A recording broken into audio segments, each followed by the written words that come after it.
గురజాల నియోజకవర్గంలో తాగునీరు కంటే బెల్ట్ షాపుల్లో ఫుల్గా మద్యం దొరుకుతుందని విమర్శించారు టీడీపీ ఎమ్మెల్యే అభ్యర్థి ఎరపతనేని శ్రీనివాసరావు. పల్నాడు జిల్లా గురజాల నియోజకవర్గం బట్రుపాలెం, కాట్రపాడు గ్రామాల్లో ఎరపతనేని ఎన్నికల ప్రచారం చేశారు. కాసు మహేష్ రెడ్డి మైనింగ్ వల్ల గుంతల్లో పడి పిల్లలు చనిపోయారని ఆయన విమర్శించారు. పల్నాడులో హత్య రాజకీయాలను మహేష్ రెడ్డి ప్రోత్సహించారని ఆరోపించారు ఎరపతనేని.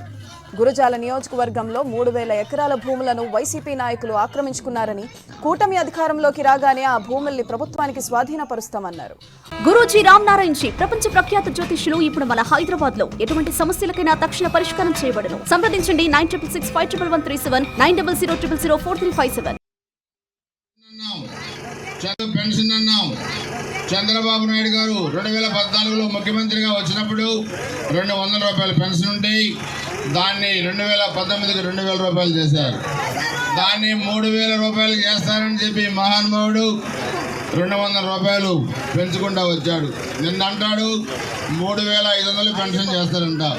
కానీ దోసుకున్న సొమ్ము ఇచ్చినా కానీ బ్రహ్మాండంగా పెన్షన్ ఇవ్వచ్చు.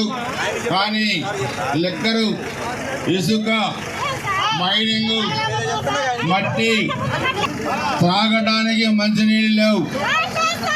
కానీ బ్రహ్మాండంగా బెల్ షాపులు ఉన్నాయి ఊర్లో. వాడికి ఏం కొదవలేదు. దానికి కూడా వేలం పాట పాడారు. అందుకే మీరందరూ కూడా ఆలోచించండి. యువత ఎక్కువ ఉన్నారు.